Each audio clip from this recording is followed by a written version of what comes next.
with Edward, who is studied here at the AA in the Histories and Theories program, graduated last year. The topics today converge around relations to the body, both in theoretical terms and in design issues, from the scale of very close confrontations and intimate relations with equipment and materials, to the kind of very largest artifacts that we do, which are the huge sports stadia, which are kind of huge urban pieces. I think we'll not have any questions after the presentations. We'd like to run them quite rapidly after each other. And so if you have questions, we'll have a question session at the end of the fourth presentation. If you're anything like me and you have a question from the first session, you're probably better to write it down, because by the time you get to the fourth one, you're on thinking about something else. So if I can ask Edward to come start us off.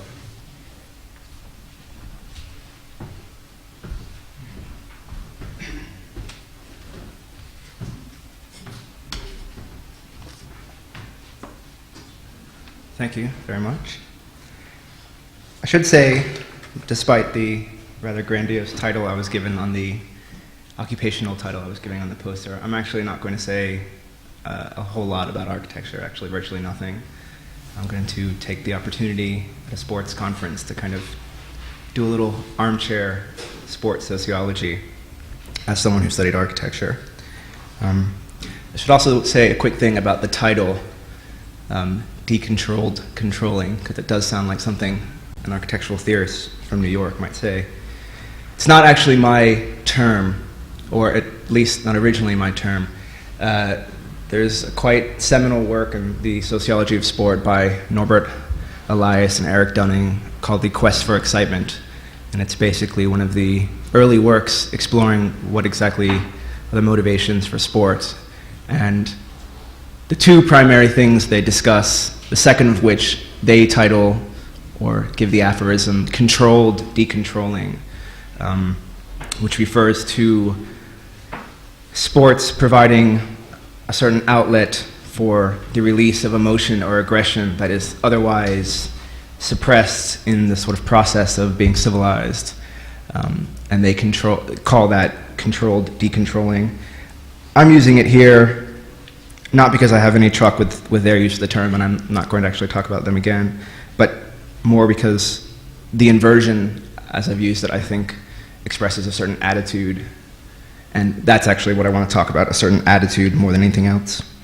I don't know if many of you were here last night, but I'll try to pick up where they left off, actually, because a couple of references were made in the group discussion about the cyborg, this now very popular term, and what that sort of foretells for sports in the future. And Ellis Cashmore discussed briefly things like genetic engineering and all the other sort of the role of technology in improving sport performance and how that will alter the values of sport in the future. I'd actually like to suggest that sports and cyborgs isn't necessarily a thing of the future, and as a lot of you know, the term cyborg was actually coined in 1960 by two aeronautical engineers at a NASA conference, and it's about the same time, 1960, late 1950s, that this so-called phenomenon of extreme sports were actually beginning. Surfing in the 50s, skateboarding late 50s, snowboarding early 60s, and I think as far back as then, these people were not just discussing the cyborg theoretically, but were participating in that and experimenting with a sort of cyborg culture. Cyborg, as you know, is a combination of the artificial and the natural, and I used this slide to start, besides being rather attractive, I think, but it's also just to kind of allude to that. It's also because this man, Matt Hoffman, as a rather notorious BMX bike rider. I think he no longer rides now for the sake of his health, but in the 16 years that he did ride, he broke nearly every bone in his body, or at least that's what he's renowned for having done. Whether it's exactly true, I don't know, but I'm sure he's done nearly that in order to reach what I think here is something like 52 feet into the air, off the ground, not off the lip of the ramp, but something like that. So I think these kinds of athletes were, like I said, experimenting with cyborg culture and the intense relationship between the organic and the artificial long before Donna Haraway and figures like this were discussing it. I want to start back a bit further, though. It's been argued by a number of theorists of sport that the emergence of modern sport, as opposed to something like mere games, can be located within 19th century Britain, where the application of systematic rules to the field of play reflected larger contemporaneous processes of rationalization that sought predictability in the workforce, arguing that sport, like any other institution, is a reflection of a culture's modes of production. These critics associate the development of modern organized sport with parallel themes of organization characterizing Britain's Industrial Revolution. Opposing the conventional wisdom that places sport outside the purview of work, they see in it rather, quote, a mirror image of the vocational. In its adherence to fixed codified rules, in its rhetoric of team over individual, in its application of repetitive tasks and training, in its appropriation of political and moral, not to mention overtly capitalist, ideals of competition, in its attention to measurement and record keeping, and in its orientation toward achievement, modern sport imitates purposeful, rational, work-like behavior patterns. Indeed, modern sport's essential purpose, these same critics claim, is to promote adaptation to the industrial system. The establishment of modern sport supplied more than just a form of ideological indoctrination, or what aptly came to be called physical education. It also provided a more direct material service to 19th century industrial development, namely a vast resource of what Michel Foucault has termed docile bodies. With the rise of industrial capitalism, British factories acquired a bountiful and productive labor force, one that was physically healthy, manually dexterous, and submissive to the temporal and spatial requirements of assembly line work. Sport, therefore, served as a sort of primer for work, the fitness, dexterity, and discipline achieved by the worker during his leisure activities subsequently benefited the factory. Since the rigorous demands of longer hours, poorer working conditions, constantly threatened the health of the laborer, and therefore the health of the nation's economy, sport was viewed as an essential means of physical recuperation. This was even more apparent outside of Britain, in particular in France and Germany, where there were growing concerns about national productivity as compared to the success of Britain, which led to a number of state-sponsored studies in, quote, the science of work, the focuses of which were primarily human physiology.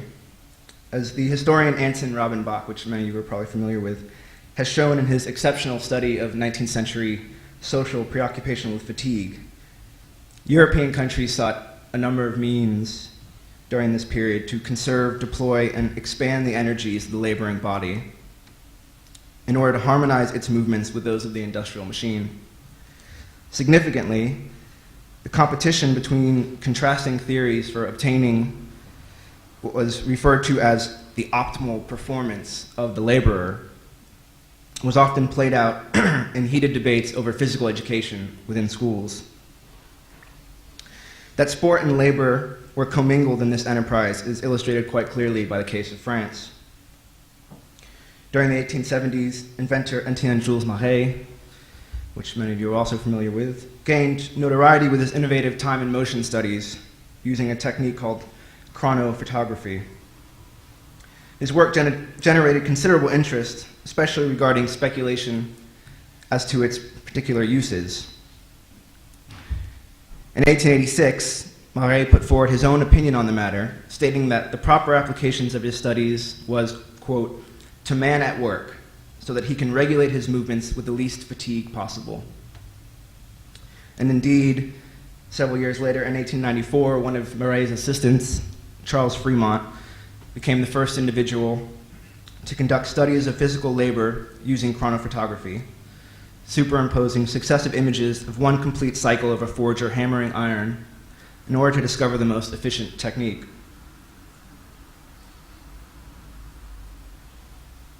Several years before Fremont's work, however, it was sport, not labor, that was the object of time and motion studies by another of Murray's assistants, Georges Demenay, who was commissioned in 1891 by the city of Paris to create an official course of physical education for the city schools. Chronophotography apparently had a clear appeal to those who saw a connection between the skills and endurance acquired in sport and the techniques applied in work.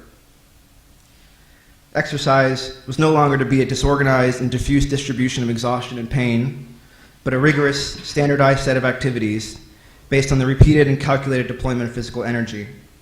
In fact, Demenay's very commission had been prompted by ongoing debate in France over which form of exercise was more conducive to the laboring body, organized sport or rational gymnastics. The same debate would eventually see Murray himself commissioned in 1901 to head a state-sponsored organization to survey, quote, the precise methods and effects of different sports on the organism. For his part, Murray favored gymnastics over sport, but his involvement illustrates, in any case, the manner in which members of the industrial nations viewed sport as a necessary complement to work. Time and motion studies, it seemed, could be applied in equal fashion and spirit both to the factory and the field. It should be said that an equal number of sports theorists reject the notion that modern sport can be causally associated with the rise of industrialization or capitalism. They point, for example, to the important status given sports in communist countries like the former East Germany. And whether sport always ensured the ends that it was frequently put toward is certainly debatable. Nevertheless, given the explicit endeavors of individuals such as Murray and those who sponsored him, it seems clear that sport was understood, at least at its inception, as a means of adapting the body to the principles of mechanized labor. With this in mind, rather than embrace the arguments connecting modern sport with capitalism in their entirety, which involves a lot more than I'm interested in here, I merely want to emphasize one particular issue that they raise, namely a relation of bodies to machines that is understood solely in terms of antagonism. In the argument as I've outlined it so far, the emergence of modern sports served to preempt any sort of physical fatigue that might disrupt industrial production. The dehumanizing properties of the machine were considered an anathema to the organic body, but sport could help the body cope with this constant threat. The machine was characterized principally by its alterity, as a thing other and against the human body. Simply put, sport helped ameliorate what was considered an unholy interaction. And in doing so, it simultaneously helped to define what it meant to be human, namely, as that which is separate and distinct from the mechanical. In this, if in nothing else, sport clearly reflected the intellectual climate of the 19th century, namely that grand and imposing edifice we call humanism. Again, the case of France helps illuminate a point. In the debates about sport versus gymnastics, the proponent of sport opposite Murray was Pierre de Coubertin, the man who would later found the modern Olympics. Convinced that the strength of his British neighbors rested primarily with their educational system, Coubertin's primary lifetime preoccupation was with pedagogical reform in France. In particular, he lobbied for the introduction of organized sport, after his observations persuaded him that the success of the whole English system was built on sport, particularly on team sports, and that it was impossible to achieve this aim by any other means. In sport, he saw the principal means to character formation and moral development. Together with his self-proclaimed English mentor, Thomas Arnold of rugby, Coubertin held firmly the humanist conviction and the vast potential of human achievement, and that sport, in particular, fostered the unlimited development of individual capacities. Sport was nourishment for the humanist body. Indeed, the growth of sport in England and its exportation abroad had very much to do with the humanist ideology that accompanied it. As the superior values of English humanism were propagated through imperial channels, so too were the virtues of teamwork and athleticism. Wherever the British went, the gospel of sport went with them. Organized sport was extolled as a quintessential human activity, no less important than the language of the Greeks, and to be learned with no less vigor. As one historian of humanism writes, the English modeled their ideas of conduct on an improbable but potent compound of Homer and the laws of cricket. Modern sport's alliance with the doctrines of humanism, however, returns us again to the question of human uniqueness. Without attempting anything so bold as a summary of humanism, one point at least can be made. That central to the doctrines of humanism is the insistence on the distinctiveness of human beings, an obsession with a sort of ontological hygiene, not least from the artificial contraptions of the mechanical world. If the machine had any place in the humanist great chain of being, it was far beneath man, although always posing a mortal threat. Such is the apprehension exhibited by the English poet Samuel Taylor Coleridge when he speaks of the philosophy of mechanism, which, in everything that is most worthy of the human intellect, strikes death. That the machine represented a threat to the sovereignty of man was in no small part because of its deleterious effects on the human body. Thus, while industry, or the machine, represented inhumanity, sport, on the other hand, represented the means to become supremely human. To recap, then, I'm suggesting that sport can be situated in two registers: in the educational, moral, and ontological philosophies of English humanism, and later in the growth throughout Western Europe of various sciences of labor. The one concerned itself with elaborating the essential and universal features of man. The other sought a cooperative balance between his sacrosanct body and the demands of industry. Both, however, had this belief in common, that human beings, and in particular human bodies, stand in opposition to the machine. The question then is, do we still hold these beliefs? Or better yet, can we still hold these beliefs? Can we still maintain the privileged hierarchy, the aseptic discontinuity between our tools and ourselves, where our natural place is in the maintenance of control over our creations? And if sport helped police the boundaries between bodies and machines at the turn of the last century, what does it tell us at the beginning of this one?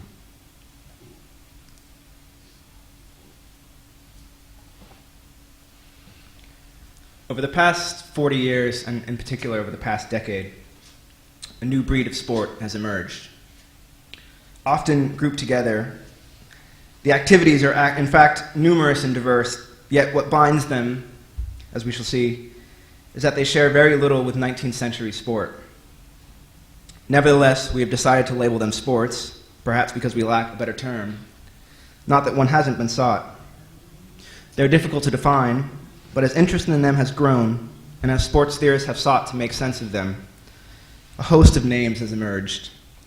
They've been called aggressive sports, alternative sports, whiz sports, panic sports, postmodern sports, flow sports, and sport for the glide generation.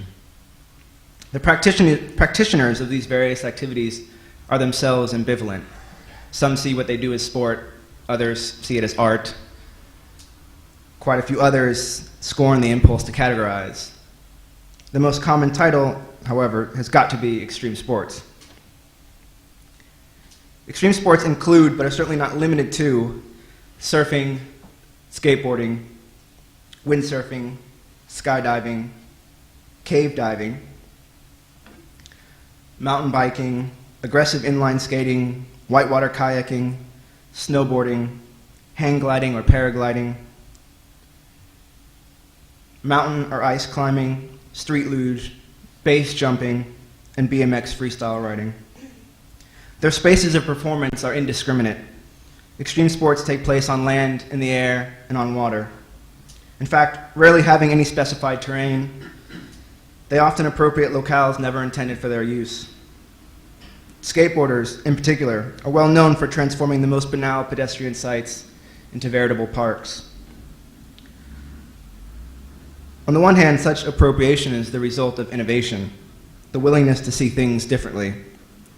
Instead of the ability to steady oneself, the skateboarder sees in the typical handrail the opportunity for novelty, a sloped catalyst for inventing the tricks of the sport right there on the spot.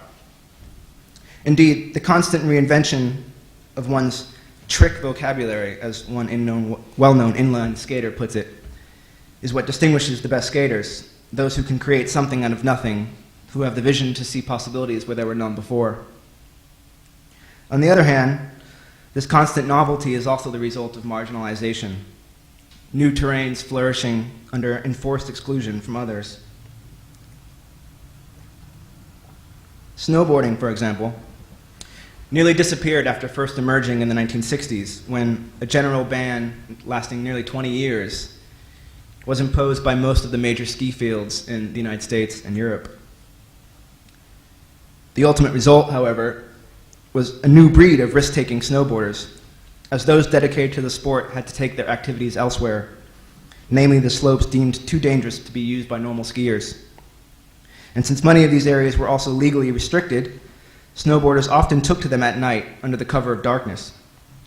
It is little wonder that their activities were considered extreme when the ban was finally lifted and they returned to more populated slopes. Such marginality characterizes a number of extreme sports, and it points to their significant departure from modern sport. Unlike the sort of sport that emerged during the 19th century, such as soccer, baseball, cricket, rugby, these newer sports lack the latter's typically quantitative standards of judgment. In fact, besides being virtually impossible, such standards aren't necessary, since extreme sports are not competitive in nature, at least not in conventional terms.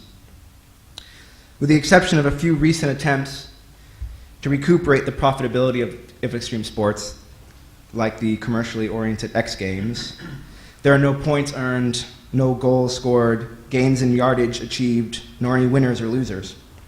Like the title of this conference, extreme sports, more than anything else, are about performance.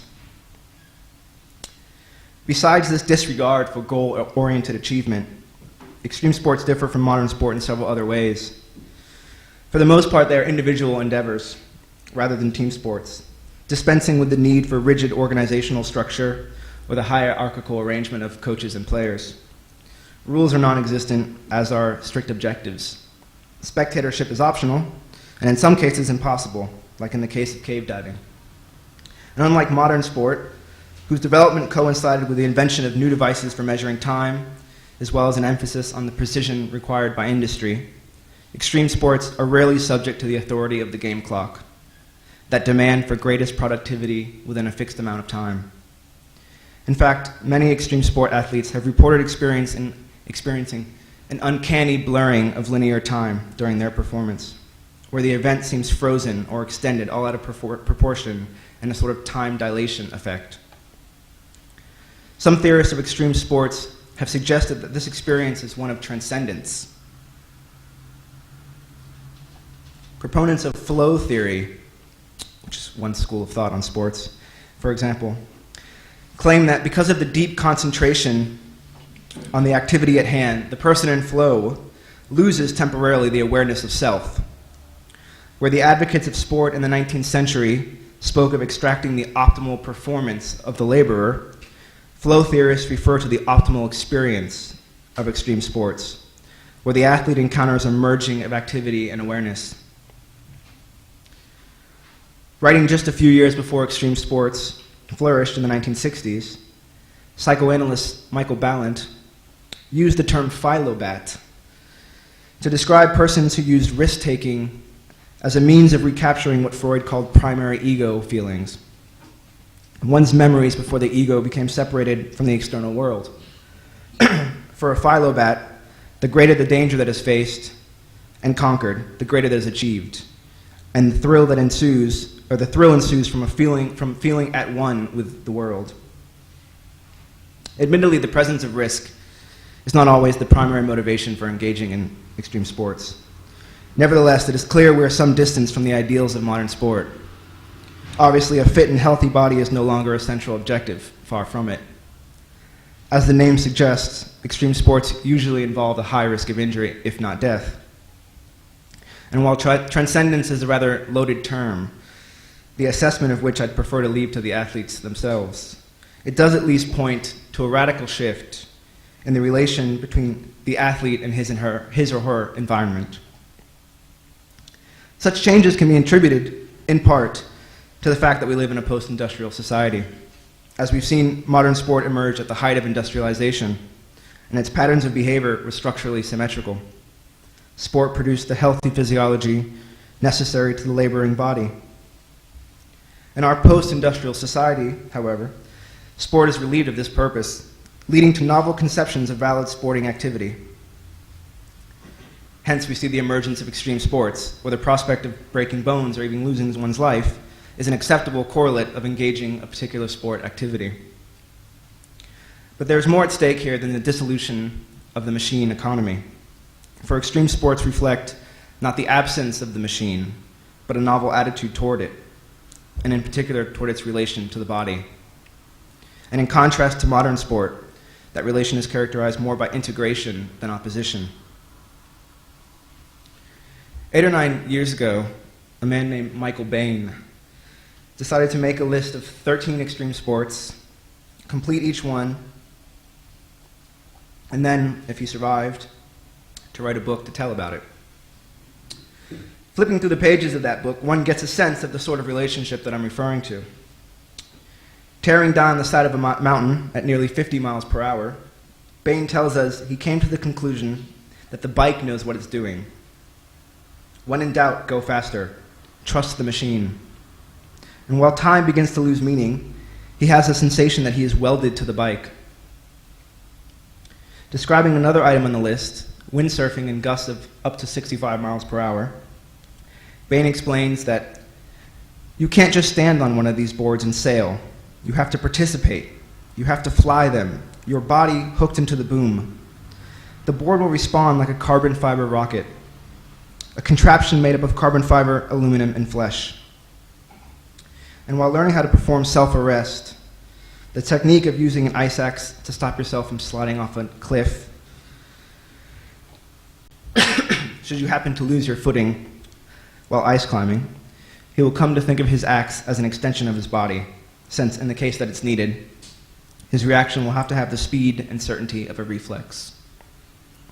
From one item on the list to the next, what Michael Bain's recollections repeatedly make clear is the importance of technology in the development of extreme sports. In this case, industry makes sport possible rather than necessary. From mountain bikes outfitted with computer panels to handheld Doppler radars for measuring levels of nitrogen in a deep diver's bloodstream, the presence of technology is ubiquitous in extreme sports. This, perhaps, is what most separates extreme sports from modern sport, with its attendant humanist ideology. According to those who long for the purity of sport, these same advances have deprived athletes of the corporeal idiosyncrasies that give sport its spectator appeal, insofar as various technologies have homogenized athletes' performances in conventional sports. Debate over steroid use or the performance-enhancing effects of a certain Speedo swimsuit belies the humanist origins of modern sport, the idealization of the unblemished Greek Olympian, running naked, free from the demeaning intrusion of the material or the artificial. Extreme sports, on the other hand, share none of this rhetoric of purity, or the arbitrary distinctions between proper and improper enhancement. The body is no longer sacrosanct, no longer distinct from the artificial or the mechanical. Rather than oppose and control the machine, the extreme athlete seeks to incorporate it or be incorporated by it. In place of predetermined goals or maneuvers, he or she continually negotiates uncontrollable forces, currents, thermals, momentum, thrust, and at times can merely defer to the latter's will. If the Commonwealth Games, that vestige of British sporting imperialism, can boast of featuring the superhuman, tamer of the animal, master of the machine, extreme sports unveil the post-human, a messy fusion of metal and flesh. In place of the ontological hygiene of humanism, then, post-humanism speaks foremost of hybridity. Likewise, extreme sports not only place athlete and equipment in an integrated cyborg unit, but many of the sports are themselves hybrids. Snowboarding is the cross between skateboarding and surfing. Skyboarding, a cross between snowboarding and skydiving. Windsurfing, a cross between sailing and surfing. Thus, when a book was recently published with the contents of a Stanford University conference to consider the fragile ontological boundaries between humans, animals, and machines, the authors, not surprisingly, selected the image of a hang glider for its cover. As hang gliding and other extreme sports reveal, to invite speculation on the post-human is to suspect that we are unavoidably contaminated by hybridity and leaky boundaries.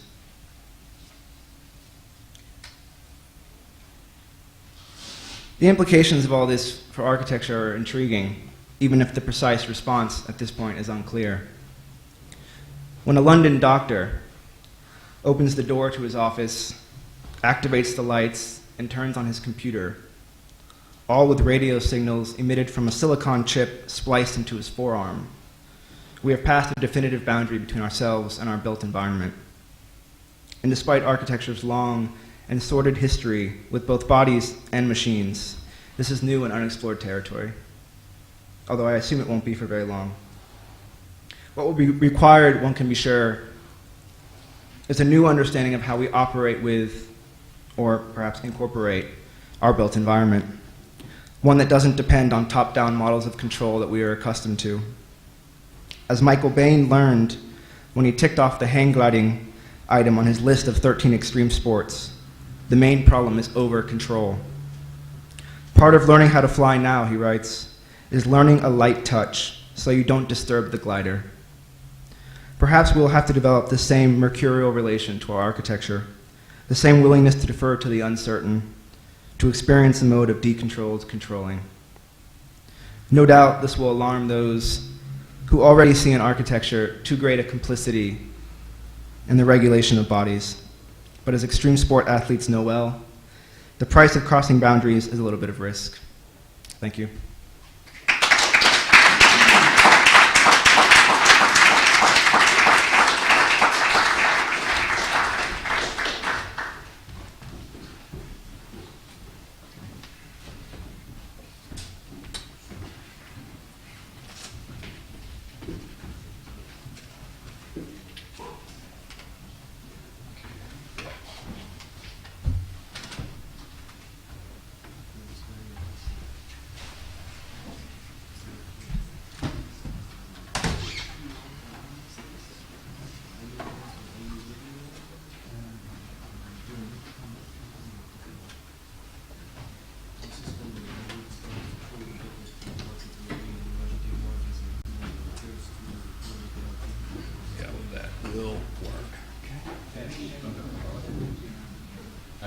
We're going to carry on straight away with the next presentation, which is Michael Lischer. We had a very interesting short conversation this morning before we started about the urban experience of large sports stadia, and I'm looking forward to hearing his account of his very many years' experience and involvement in the design and production of what I think are the largest architectural efforts of the last 50 years. Thank you.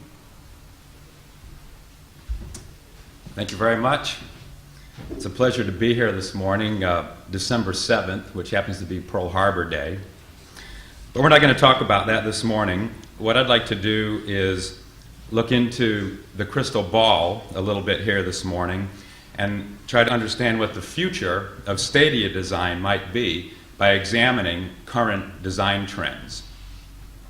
My name is Michael Lischer. I am a professional architect, and I've devoted the last 20 years of my career exclusively to the design of sports facilities. Not just stadia, but a multitude of indoor facilities, training centers. I've been involved in projects for 6 different Olympic Games. 4 years ago, I set up my own practice called Sport Concepts to provide a specialized service in the design and consulting for sports facilities. And as you're probably aware, any presentation by an architect comes along with slides and images of that architect's work. So I'm afraid I'm going to bore you for a few minutes this morning. If you'll indulge me, I'd like to illustrate some of the things that Sport Concepts has been up to the last couple years. We're very fortunate to have been involved in the Athens Olympics. We designed, starting with a master plan for one of the sites for the Olympic Games, and we had the opportunity to design 3 of the facilities that go on that site. One of these, and this facility is actually under construction. This is an indoor multi-purpose building, seats 8,000 spectators. And the interesting thing, post-Olympics, half of those seats will come out, and the building will be turned into a multi-use community resource with meeting rooms, can be used for education, and so forth. Another one of the facilities on the site is the 8,000-seat boxing venue for the Olympic Games. And we were very pleased a few months ago. It made the cover of Stadia magazine. I'm sure everyone had the copy of this. I don't think it's actually very widely read, but we were quite pleased with this. And the interesting thing about this issue, what it was illustrating was the use of temporary facilities. And although I'm not really going to talk much about that today, I think that's probably the subject for another discussion, is the widespread use, the future use, I believe, of temporary facilities for what I call super events, Olympic Games, Commonwealth Games, and so forth. This is a stadium that we won a design competition with for one of the Euro Cup facilities in Portugal. This is the Faro Stadium. Although winning the design competition, what's actually getting constructed is something a little bit different than this, actually quite different, and I'm sure as your careers progress, you're going to encounter that more than once, where what actually wins the design competition, unfortunately, is not necessarily what gets built. We've also been involved a little bit and hope to increase our involvement in the Beijing Olympics, the Summer Games for 2008. This was a master plan competition entry that included, if I can use the pointer here, an 18,000-seat basketball venue, the natatorium complex, the swimming pool and swimming and diving complex, softball and baseball venues, and in an attempt to help finance some of this, a large commercial element. And talking about urban context, which we will shortly, it's interesting if you note the context that this large site finds itself in. It's actually a major new development in an existing urban context. The big project that we've been working on is a big indoor arena, multi-purpose sports and entertainment arena that's currently under construction in Budapest, Hungary. This is a model of it. It does not have a movable roof. It does not have a big clear light in it. This is just a model with a section of the roof removed so people can see inside. But here the thing is actually under construction. These photographs were taken just a couple months ago. So it's quite exciting to see these things after all the effort and the heartbreak and the struggle that goes into these projects to actually see them coming out of the ground. It's really quite exhilarating. And these are very large buildings that do have a big impact on their immediate and also the regional context that they are constructed in. This is an interior photograph of the main public entrance, a big double, triple height space. What we're trying to do here is really create some excitement and anticipation of the event that people are passing through this space to go to. I think it's really important for the building, regardless of what the building type is, to really support that activity and to enhance the user's enjoyment of that space, of the time that they spend in that building. And that's what one element that we're attempting to do here.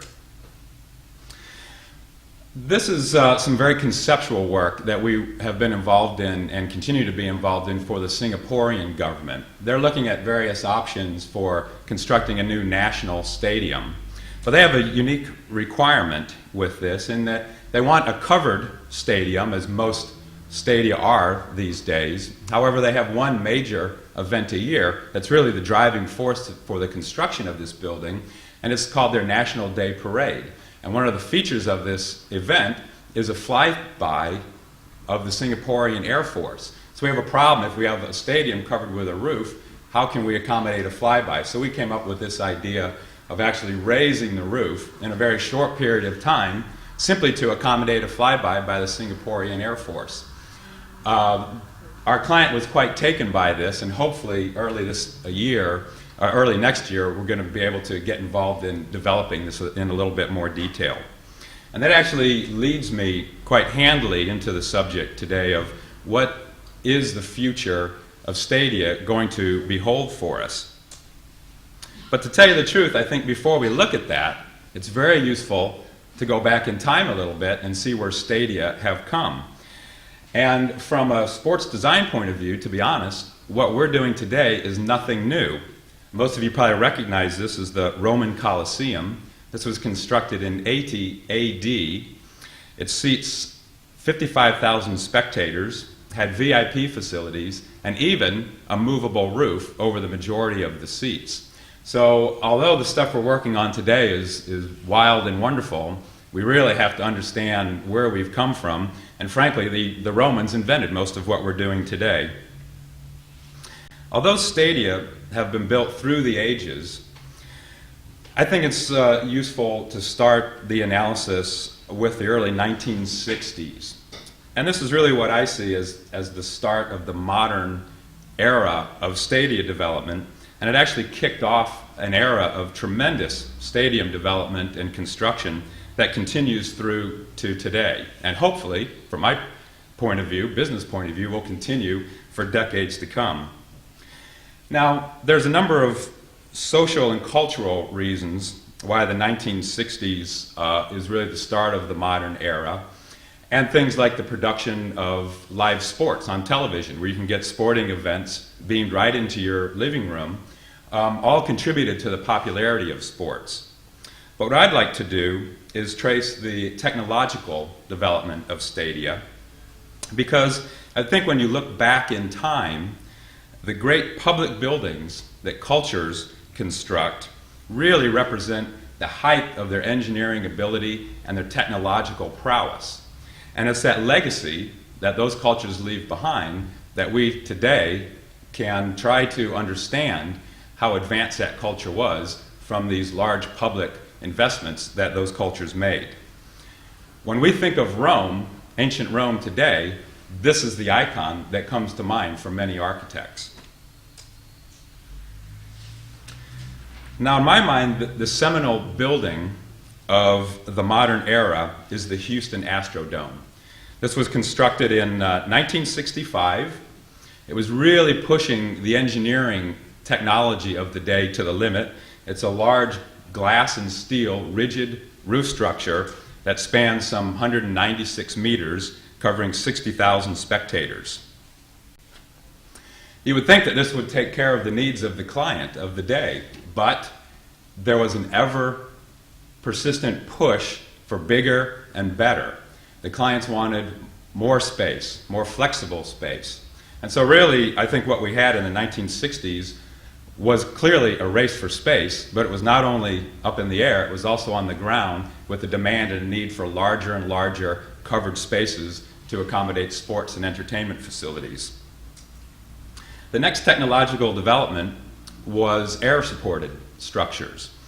And as the name implies, air is pumped into the building. There's a lightweight tensile fabric that's inflated and restrained by cables. This is the Pontiac Silverdome, constructed outside of Detroit, Michigan. This was opened in 1975, 10 years later than the Astrodome. And its size, the span of this roof, is 185 meters by 235, and it covers 80,000 spectators. The only problem with this building, by the time it opened in 1975, it was already out of date.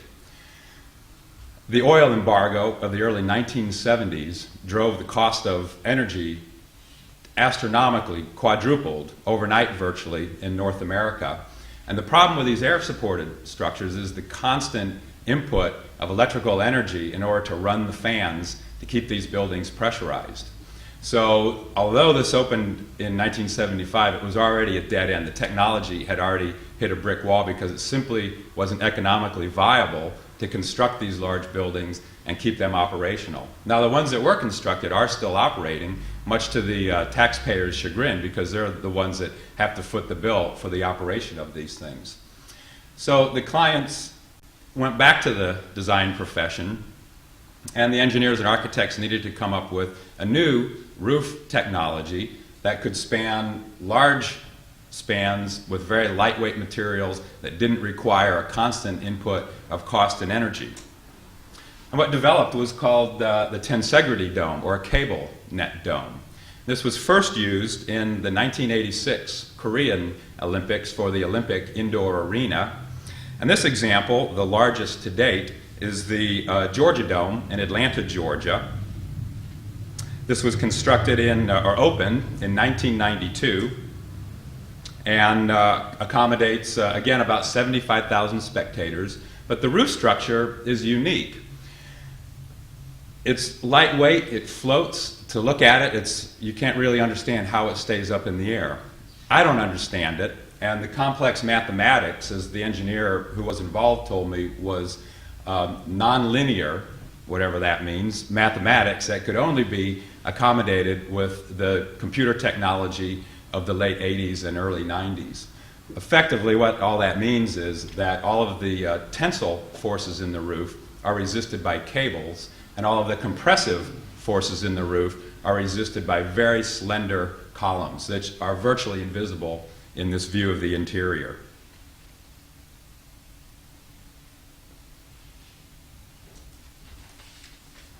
Now you'd think that that would satisfy these clients, but these pesky clients always want more. They're always pushing us, always pushing the profession farther and farther to the technology. And what the clients of the day required was the best of both worlds. Not only do we want indoor buildings, so when the weather's bad, we can still hold our event, but when the weather's nice, we want our spectators, we want our customers to enjoy the nice weather, so we want movable roofs. This was the first and still one of the more well-known examples of movable roofs. This is the Toronto Sky Dome, which opened in 1990 in Toronto, Canada, at a cost of some $500 million at the time. This was followed very quickly by the Fukuoka Dome in Japan, opening in 1994. A recent example, a little bit closer to home of the movable roof concept, is the Millennium Stadium in Cardiff. This opened in the year 2000. It has a movable roof to enhance the flexibility, in other words, enhance the usability and the number of events that the building can accommodate each year. But it has a couple problems. One is, although it has an opening in the roof, there's not enough light and air getting down to the pitch for the turf to survive. And the other problem is, once you close the roof and do other kinds of events inside the building, whether it's motorcycle racing or pop shows, you still have the turf that you have to deal with. And that's a real problem for these buildings. Now, if we go back to North America to look at how they've overcome the first issue, which is how to get a big enough opening to allow the turf to thrive. And basically, the idea is to take the roof completely off of the facility. This is a new baseball stadium in Houston, Texas, which opened a couple years ago. The area of the roof that actually moves is over 7 acres that can be shifted off of the stadium in a matter of just 15 minutes. And it's interesting that this stadium actually is replacing the Houston Astrodome, which was constructed less than 40 years ago. So the concept has really gone full circle in one city in the United States.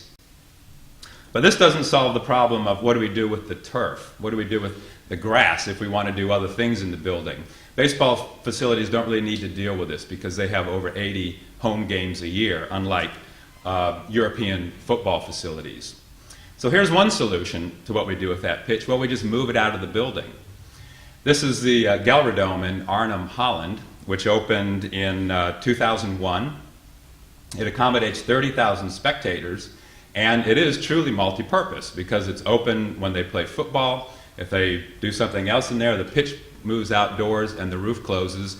and away they go. The problem is you need a large area adjacent to your stadium to park the pitch in, and there's also huge structural difficulties and great expense in moving that pitch out in one great big piece. So we've given some thought to this issue of what do we do? We want a multi-purpose stadium. We've got this problem of the pitch. What's the future? What can we do in the future? And we've come up with a concept that I call the turf dome. And if you look closely here, notice the pitch.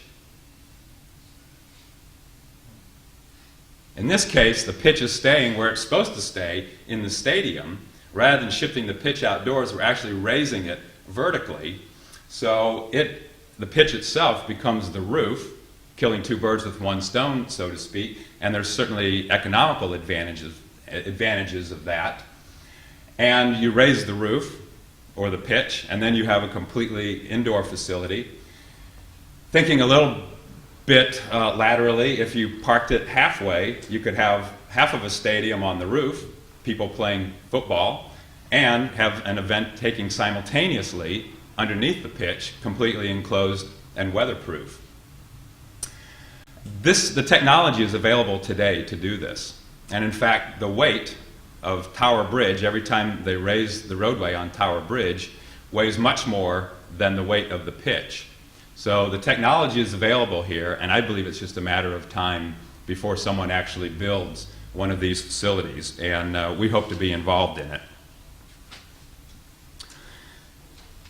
Changing gears here a little bit, away from the technology, a major element of any sports facility, particularly stadium design today, is the incorporation of VIP facilities and luxury boxes.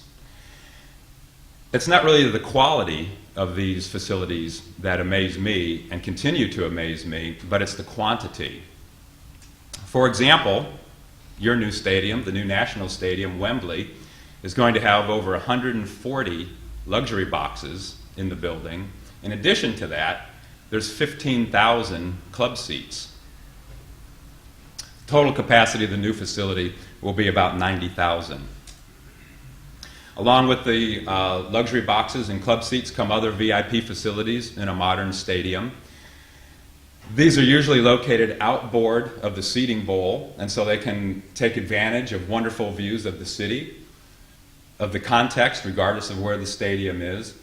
And really, again, what's happening, I think what we're seeing in the future as we look in that crystal ball, is the amount of these facilities. And again, Wembley is going to take this concept of the lounge and the private lounge areas to another level by incorporating massive banqueting suites in the new stadium. And there's banqueting for over 5,000 diners, and the kitchens are set up to serve over 7,000 hot meals in an afternoon over the course of a football match. And I think actually perhaps a more interesting trend, certainly one that has a greater impact on our culture, is the construction of stadia in an urban environment. Now England, I think, has always led the league in this regard because most of the local football stadia grew up in the neighborhood where the supporters were. But in other countries, there certainly has been a trend in days gone by to construct these large sports facilities on greenfield sites. And that's not so much the trend anymore. We're certainly seeing more and more of these major facilities constructed in the urban environment. And I think that creates wonderful opportunities for the design team to give something back to the city, but also to use that context that the stadium finds itself in as a design element, as perhaps a guide to designing the facility. This happens to be a baseball stadium in Baltimore, Maryland, and the front entrance to the building is in this square and was certainly influenced by the historic buildings that were in the neighborhood, and of course the opportunity to get beautiful views out of the facility onto the skyline. This is another North American facility. Coors Field, constructed in Denver, Colorado, it was built in an old, run-down, disused warehouse district of the city. And these old brick warehouses actually provided the context for the designers to use some of those elements, to use the indigenous brick that's found in Denver, and to try to create a facility, frankly, that looks like it's always been there since the beginning of baseball. But there's also the opportunity, once these facilities are in the urban environment, is to better utilize the facilities that are in the building. This is one of the restaurants that's in Coors Field, and this restaurant is open every day of the week for business lunches for the evening. And it makes sense to put these facilities in the cities because that's where the people are, that's where the infrastructure is, that's where the car parking is. It makes sense to do that. That's where the resources are to construct these things. And why put them out on a greenfield site? I think those sorts of sites are probably better left as they are. Let's look at the urban environment and build these things in the cities. And I think that will certainly be one of the trends that we're going to see in the future. Bars that open onto the high street. This is a bar in Coors Field. Again, it's open every day. Obviously, it does great business when there's a sporting event on, but it is open every day of the week and enjoys a very good business in this area, which used the stadium as the cornerstone of its urban regeneration. And in just the period of time that I've been familiar with this project, all these old warehouses have been converted into loft offices and loft apartments. There's restaurants, there's bars. The stadium, by constructing the stadium in this old rundown railroading yard where the old warehouses were, really generated a major new neighborhood for the city of Denver. And this is one of the ways that we can justify the huge cost of these facilities, is by capitalizing on the urban regeneration that they actually do, if designed properly, will generate. Taking that idea a little bit further, this idea of perhaps theming. In this case, I was involved in a study for the LA Coliseum, where frankly they didn't like the neighborhood that the Coliseum was located in. So the idea was, well, let's change the neighborhood. And what we did was undertake this study from about half a mile or so around the stadium. We looked at how people get to the stadium. We came up with ideas for new street furniture. We came up with ideas for graphics and signage. So it was really trying to use the stadium as a nucleus for further development in the area. So in this case, I think it's kind of interesting. It's the stadium kind of creating the context rather than the neighborhood creating the context for the stadium. And in addition, there was proposals for some new construction of bars and interactive gaming areas, restaurants and so forth. And again, trying to enhance this, what I would call this anticipation of the event, build the excitement as people are walking up to the facility and passing through the facility. Now, maybe taking this idea of theming to the extreme, this is a stadium that opened a couple years ago in Florida for the Tampa Bay Buccaneers American football team. It actually has a theme park constructed in the stadium. It's called the Buccaneers Cove. That's the name of the team. Their logo is pirates and so forth. So using the team, they've actually created a theme in the facility. And it's complete with a 40-ton pirate ship that when the home team scores, the cannons fire confetti into the crowd. Now this might be a little difficult for hardcore sports fans to deal with, and I'm not suggesting that every stadium in the future is going to have a theme park in it, but really what this illustrates, I think, is the important point that sports and entertainment are merging together. And there's now a new building type required to accommodate these new needs. It's no longer just sports, it's no longer entertainment, it's a new building type that we need to develop to accommodate these multi-purpose sports and entertainment facilities. And if you think that perhaps this isn't happening, just look at who is owning sports teams these days, who is investing in sports teams. It's the media companies, it's the entertainment companies, it's the Disneys of the world, it's the Rupert Murdochs of the world. clearly we're heading towards a new type of sports and entertainment that needs to be accommodated. Now, I really think these are exciting times, not only for sports design, but for any type of design. And I think as we look back at the new millennium, we're going to really see that this was a turning point for architecture. And I challenge the designers and the architects in the room to look at the crystal ball, to raise the bar in terms of the quality of design, do some lateral thinking, and really do something special. Thank you very much.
Well, I'll let you introduce me. I'll just get it out.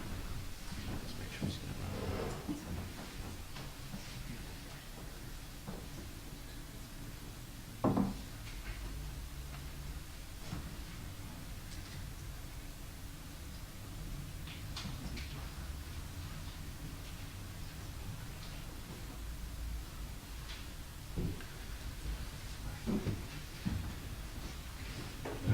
Our next speaker is Pickett. He has developed a course at Sheffield, which I think is the only specialist design course for sports equipment in England, first of its kind.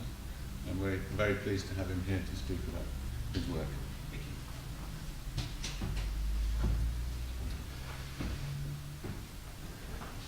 Good morning. I'm coming from Sheffield, and I don't know if you know about Sheffield. Sheffield is the first city in the UK to be nominated as a city of sport. We've got two universities in Sheffield. One of them is Sheffield Hallam University, which is where I'm from and teach. The other is Sheffield University. And both universities are very active in actually developing sports engineering, sports equipment, sports management and coaching. Now, in 1997, because of the interest and the amount of money that had been invested by Sheffield City Council in sports and sporting facilities, the UK government awarded Sheffield an award in excellence in sports, and that's how Sheffield became a centre for sports excellence. I went to Sheffield Hallam University a few years ago now, and a few years after being there, I was asked to set up a course which was running in sports engineering. Wasn't doing too well at the time, and I was asked to take over and try and rework it. I rewrote that course and got a lot of involvement with the UK sports equipment manufacturers. There aren't so many big companies. There are smaller companies, but not so many big companies. And started working away, trying to develop this course and encourage students, because it's an area in which I believe the UK has got an opportunity to lead. There's a nice niche in the UK for sports engineers. Now, last year, I started looking at issues around designing sports equipment, and I've got a number of students working with me, researchers working with me, that look at developing different types of products for sports, extreme sports. I'm a wakeboarder, I'm an extreme sporter, do a lot of extreme sporting, and started looking at the way in which products are designed and the issues behind that. Earlier on this year, I was approached by someone called Sue Catton from the Inclusive Fitness Initiative, and she asked me if I would be interested in getting involved in developing and designing inclusive fitness equipment. Now I'm going to tell you what inclusive fitness equipment is and what inclusive fitness is in a mo. But you probably agree with me that the sport participation is generally quite good for us all. It increases our health and our fitness, and it's good for all ages, all genders, whether you're disabled or non-disabled. Now the issue is, when we start to develop a sport, or the equipment that is associated with that sport, is we often overlook smaller groups of our communities, the disabled communities or societies, and we go ahead and we start developing extreme sports equipment, and we say, here, these are the guys and girls that are going to use equipment, and we kind of forget about the people that actually want to enjoy sport as much as the able-bodied person. Now, because of this issue about providing access and facilities and equipment for disabled people, a chap called Gary Janel, he's actually part of the UK team for powerlifting. He's actually disabled himself, and he was in the Paralympics team in Manchester this year. And in 1999, his father, who set up the foundation for him, carried out a survey to look at how much people in the UK, purely in the UK, disabled people were actually participating, involving in sport, and were aware of the facilities that were out there for them to use. Now, I've kind of looked at architecture and said, well, architects, usually when they come up and think about designing a new building, they always consider issues about access for people who have got disability or who require special needs getting in and out. They consider the community. Up until now, sports equipment manufacturers have always forgotten about the issue about access and usage of sports equipment.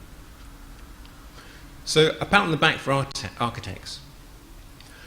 Through this foundation of identifying there was a need, and that there was actually some people out there who wanted to participate in sport but couldn't and didn't realise they could, the government, through the English Federation of Disability Sport, decided to set up a funding group to look at this issue. Now, there's a chap in America called Dr. Hoffman, and he carried out a survey. He said, I want to see if pain is actually a contributing factor for stopping people participating in sport. And he found out that it isn't. He actually encourages his patients to participate in sport as part of their rehabilitation. This isn't an issue. Pain doesn't stop people from participating in sport. I know I do a lot of extreme sports, and I enjoy the sport so much that when I suffer an injury, I still go and do it. Bupa, they're concerned about how sport is, particularly extreme sports, they're concerned about covering the financial costs of medical care that's involved. And they're starting to look and wonder about how the young population that's getting involved in sport are going to be affected by the injuries. And they've identified in a publication this year that arthritis, which most of us will probably assume is associated with the elderly or older generation, is actually within the joints and common amongst young adults today. So issues around disability aren't associated with people who are wheelchair bound, people who are visually impaired, people who are hearing impaired. These issues about inclusiveness, providing access to equipment, is going to affect all of us. And that's why this initiative, called the Inclusive Fitness Initiative, which was set up, as I say, by the English Federation of Disability Sport, funded by Sport England, who is the branch that gets all the money from the National Lottery. I don't know if you've ever come across Sport England. They get all the money and they fund big ventures, new Stadia, new equipment and so forth for schools, to actually try and look into and develop and identify ways of improving access and sport equipment for the disabled, as well as the non-disabled. They carried out a survey, Sport England, and they wanted to see, just out of interest, looking at the four main areas of disability: visual, hearing, physical and learning, how much people over a 4-week period, aged between 16 to 59, participated in sport. And you can see that between 1 to 3 activities over a 4-week period, most of those people with one or other of the other disabilities there would want to, or is trying to participate in sport. The equipment we've been designing as designed as sports equipment to date has been for the fully abled user. We haven't really considered any of those issues there about visibility, hearing, physical restrictions, learning, all overlooked because we've looked at one particular type of user, the fully abled, fully capable, confident sports user. Now, inclusive fitness tries to address the disabled user when we try to design them, the non-disabled user, the trainers, because there's going to be someone there alongside, maybe with a disabled user, helping them and assisting them, getting in and out of their wheelchair, or showing them or leading them to the equipment, as well as the equipment suppliers. This is the key to this project, and the key to the way in which the UK is leading the world in the development of inclusive equipment. And it's through the IFI, the Inclusive Fitness Initiative. There are not many companies out there that are actually considering this. There are not many countries out there that actually consider the issues about providing access for disabled users when it comes to fitness equipment or sports equipment. They may provide access to buildings, but not actually the equipment themselves. And that's what I'm going to look at more closely in a moment. Obviously, for the equipment suppliers, it's a benefit for them. They widen their market. They suddenly become very positive. They suddenly become very user-friendly. There are some issues which we're going to look at, and the issues I'm going to talk about in particular are related to a piece of equipment which, for those of you that might use a gym, would have come across, which is an electronic display. So the partnership that was set up earlier this year was with Sheffield Hallam University, the Inclusive Fitness Initiative, Sport England, English Federation of Disability Sport, and 18 fitness equipment manufacturers, the big ones. And the big ones come from the States and Australia. Lifestyle Fitness, Techno Gym is an Italian company. They're all committed to developing equipment for the disabled.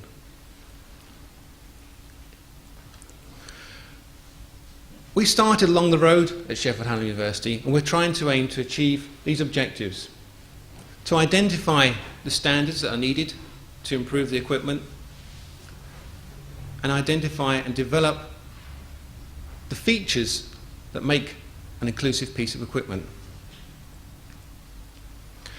Most inclusive designs would meet one of these criteria here, if not all of them. They would have clear and understandable instructions. They would have meet UK and EC health regulations. They'd be easy to handle, grip, manipulate, orientate. You'd be able to get on the piece of equipment and use it intuitively, straightforward. Provide suitable access for a wheelchair if you're a paraplegic or wheelchair bound. Clear and visual information. Accessible controls and indicators, and maybe provide auditory information or closed hearing loops or hearing aid facilities. This is what the ideal inclusive fitness equipment design would incorporate.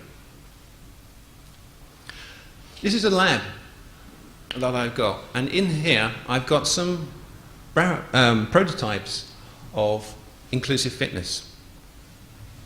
This is actually a chest press, and it was developed in collaboration with an Australian company. It's available on the market, but it isn't actually sold yet as an inclusive piece of equipment. It doesn't meet any standards because we haven't written the standards.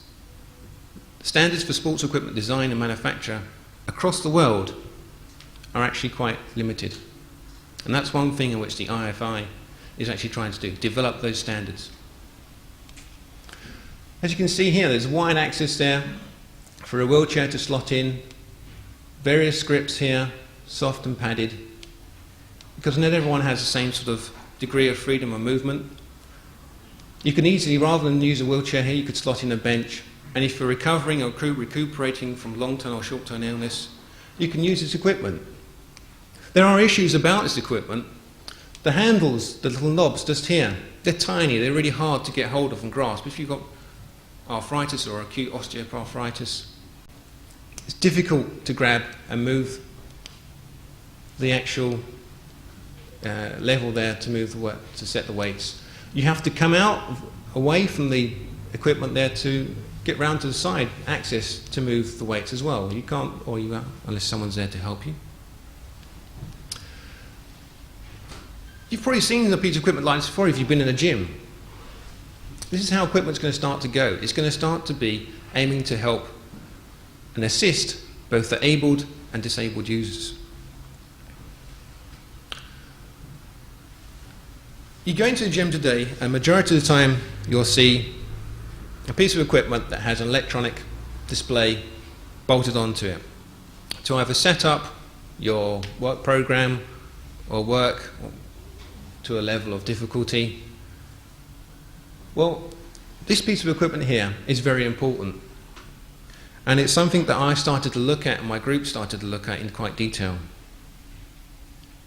Its role is to provide workout information and progress. It's also there to enable the user to set up and customize their workout, difficulty, the speed in which they're going to work, the intensity, provide feedback, direct feedback, how fast their heart's beating, what their temperature might be, and also maybe to provide a health warning, get off, you're cycling too fast. We started to look at this equipment. This is what the equipment consists of. Not too complicated. Here it is on a bike, right at the front there. And it has a workout display, it has some instructions, some very basic instructions. A numerical pad, which is biased to the right hand. Workout controls, and a data card, just in case you're regularly coming back to this equipment, setting up your own configurations and working on a program of your own. So most of you will probably come across this before. But its current state, it's non-inclusive. It has some issues that stop disabled users, particularly the visually impaired, from using it. We're going to look at those in some detail now. Tactile information is an important thing. You press a button, you want to know that you're pressing it and getting some feedback. As you get older, and I've started to discover this, I'm getting older, the sensitivity of your fingertips reduces. So you don't know whether you're pressing hard enough or too light, you're not getting any feedback. If you've got difficulty in vision, partly impaired in vision, or you're fully impaired, you're blind, then you might want to provide braille. Also, you can do the same thing with textures. You can encourage the use of a piece of equipment just by having a rough or a smooth, a raised or a depressed surface.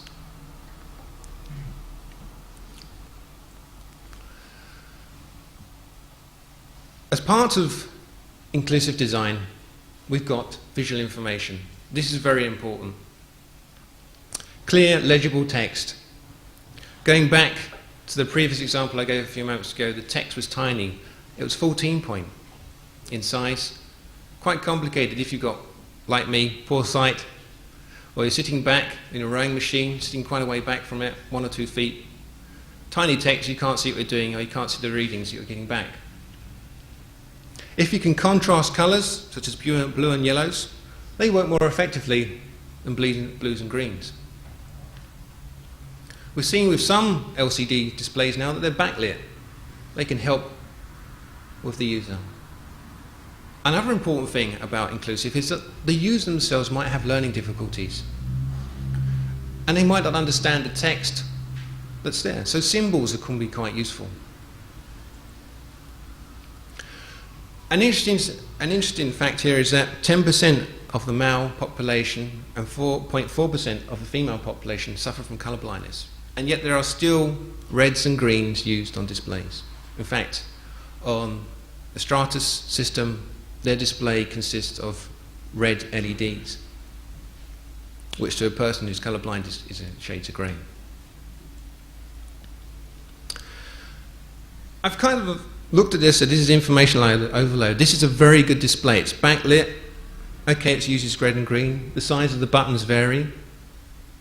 But when you come down to actually look at the information you're going to get, it's information overload. What's actually happening just here? Lots of information being fed back to you. There's no instructions at all on how to use it. Not a very good example of inclusive design. We come to designing a piece of equipment. We want to make sure that the person that's going to use it is going to be able to control it, move it, manipulate it. We don't want them to struggle and identify whether they should be moving the right lever. If the lever's correct, they want to distinguish it straight away by touch. They want to be able to operate it and be able to access it, hopefully by themselves, rather than ask for an instructor or a trainer to come along and do it for them. Again, there's the same issue here about whether as we start to operate on a piece of equipment, or we have too much force, a spring-loaded system, which requires a bit of force to move it, or we have no springs, we just have a simple lever which they twist and turn, which is too heavy, and they can't move at all. As you get older, and I've started to discover this as well, you suffer from your reaction times. Your reaction times actually reduce. So even though we're sitting on maybe a treadmill, running on a treadmill or sitting on a bike, and actively participating in exercising, we get some information fed back to us. We don't respond quick enough. It's gone. We don't consider this because the industry itself is looking to market their equipment for people between the age of 18 to 35, and that's it. Beyond that, you're too old. This is a good example of using of textures, soft materials. Although this display is a grey liquid crystal display, it's on a Concept 2 rowing machine. It does use, as well as text, symbols, which is an added bonus. It's quite a clear display. You're sitting about 2 feet, moving back between 1 or 2 feet as you're operating the machine. But it is a good example of inclusive design. Issues around, rather than just using numbers and text, we can throw in symbols to try and represent what the function of the button. We can also start and vary the textures. Soft rubber. Someone's going to press it, they get some feedback on it, rather than what you usually find, which is a hard plastic veneer on the top of a surface. Something that is missing and is going to be addressed is auditory information. Occasionally you'll get a few beeps from a piece of equipment, but there are no systems that actually integrate with hearing aids, closed-loop systems at all. Something that the manufacturers are very keen, the sports equipment manufacturers are very keen to get involved with, and that's an important issue. Closed-loop coupled systems, able to use headphones. Again, as you get older, you suffer hearing loss, and the first things to go are the higher frequencies. So you'll all, very soon, start to need an inclusive piece of equipment when you go down to the gym to work out. It doesn't affect the people who you see in a wheelchair, the people you see with a stick and a dark set of glasses. It's affecting all of us. And this is what inclusive design is about. This is a very bad example of non-inclusive design. This is a piece of equipment that we brought in the UK. You notice straight away that it doesn't just use the English language, it also uses French.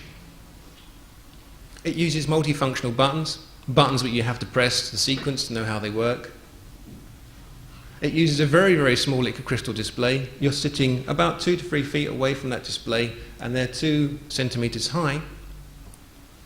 If you're part-sighted, poor vision like myself, you'd never see what you're doing. You just sit there, going backwards and forwards all day long, until you decided to get off. Not much information, not much feedback at all. Okay, I want to thank you all for listening about inclusive design. It's an issue, as I say, that's important. It's affecting the way in which many of the manufacturers, the big manufacturers across the world, are looking at designing equipment. It's something that the UK is once again leading. It's orientated towards both yourselves and disabled users. Okay, thank you very much.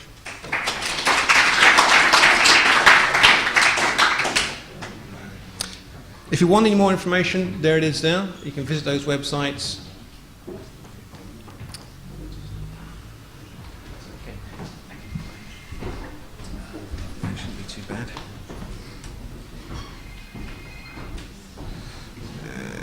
Pull it.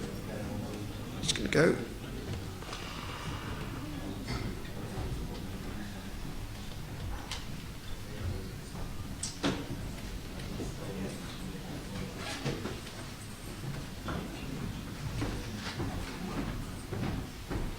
Shut it down before I...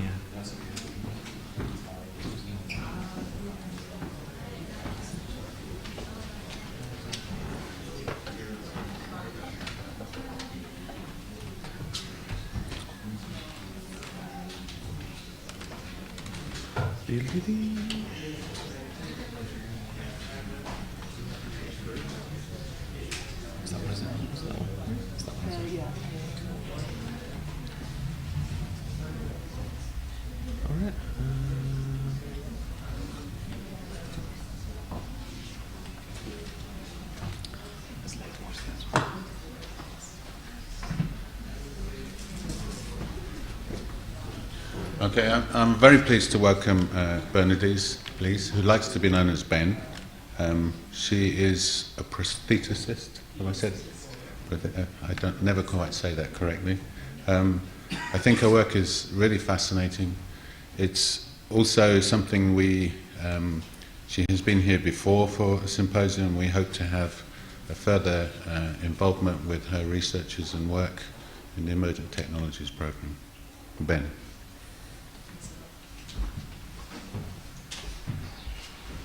Just to warn you, I've got a slight cold today, so you're going to be subjected to about half an hour of Marge Simpson, I'm afraid.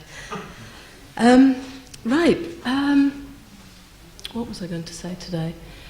About 90% of the people that we work with are over the age of 65. They all have amputations, obviously. And Mike, I'm sorry, but they're nearly all ex-smokers, is the bad news. So because most of them are elderly, a lot of the stuff that we're making is limbs for comfort and limbs that need to fit in within the envelope of a normal leg shape. And the truth is, nature's pretty good at that and better than we can tend to achieve. But in the other smaller group that's left over, there's quite a lot of sports people. And the whole concept of higher, faster, stronger means that we can just forget the envelope and really start to have fun, throw away the NHS guidelines. So anytime somebody comes to us and says, I want to do something a bit spectacular and a bit extreme, it's like down tools in the factory, and we all just gather round and have as much fun as possible. So my talk today really is about the people that we deal with, and the interest that we have in them, and ultimately what they do for us in terms of inspiration, because they're quite fascinating people. That leg you saw on the front screen it's called a cheetah sprint. When you're making limbs for running, the big parameter you're dealing with all the time is articulations and how many of them the person's lost.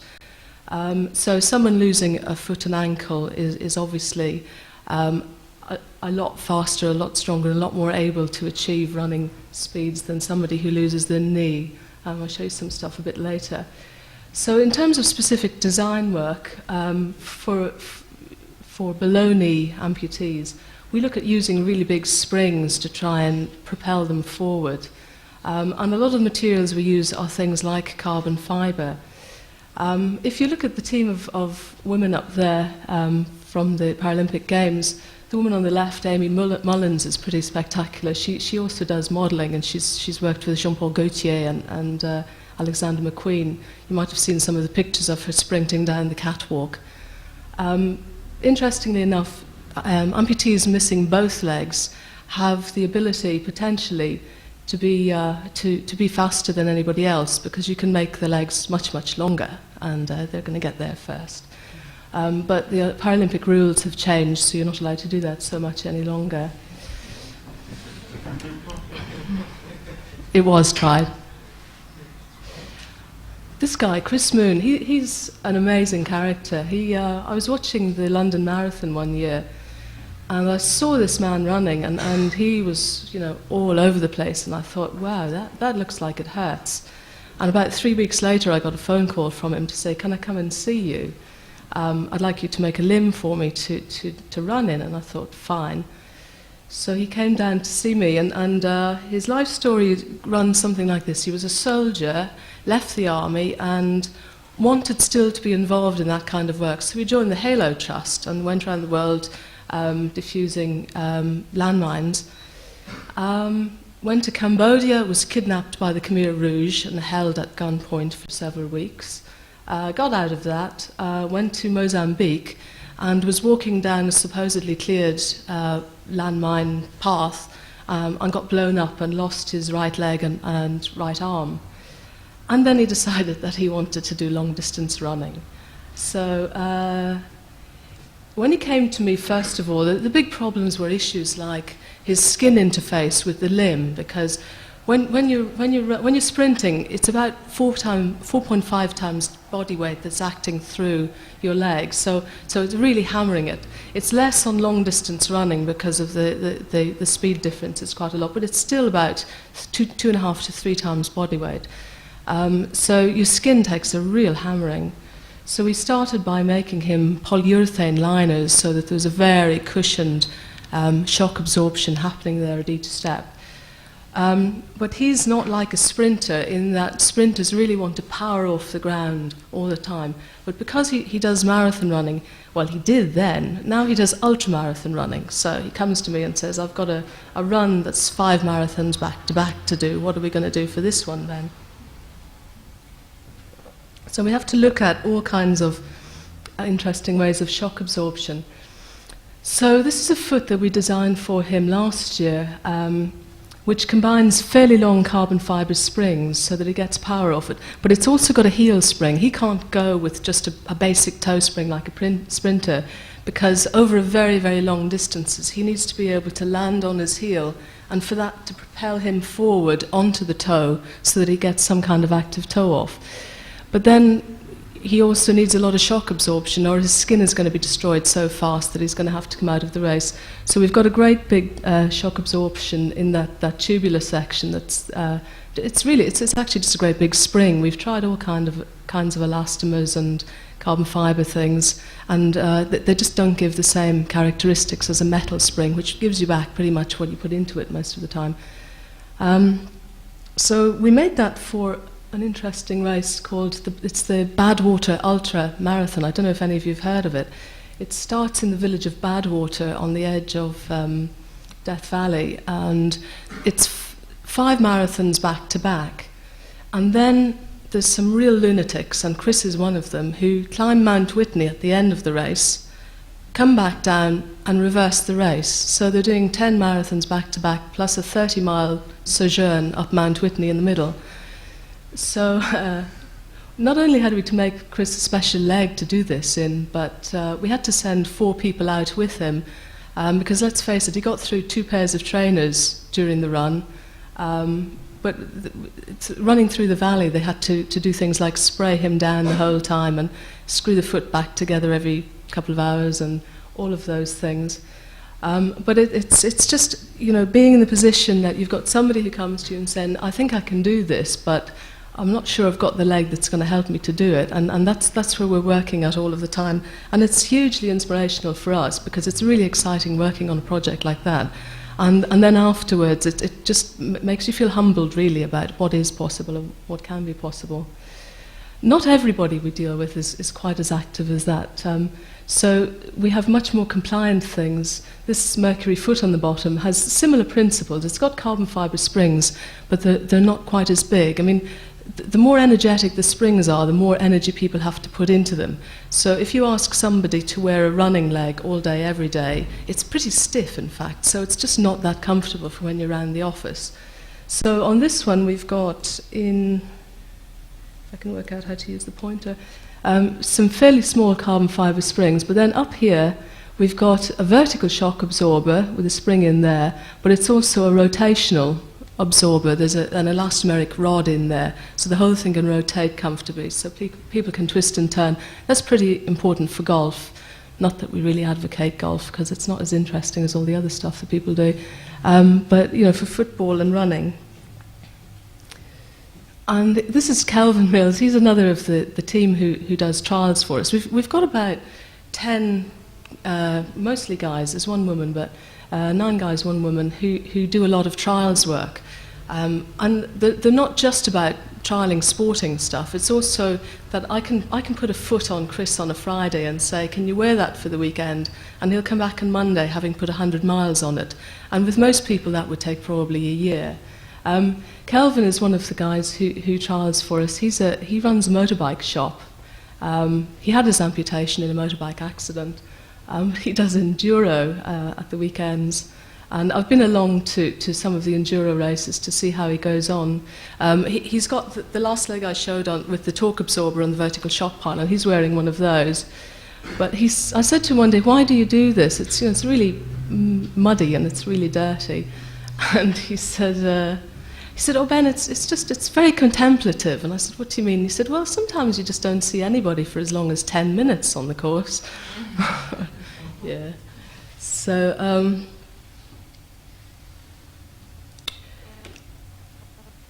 this is Earl Connor's. Transfemoral level amputees have a whole other level of problems. I mean, you can see this guy's quadriceps on this leg, they're just hugely built up for speed, but on this leg where the socket is, there's nothing there, because obviously once you amputate the knee, those muscles have got nothing to work on. And the muscles further up aren't quite as strong.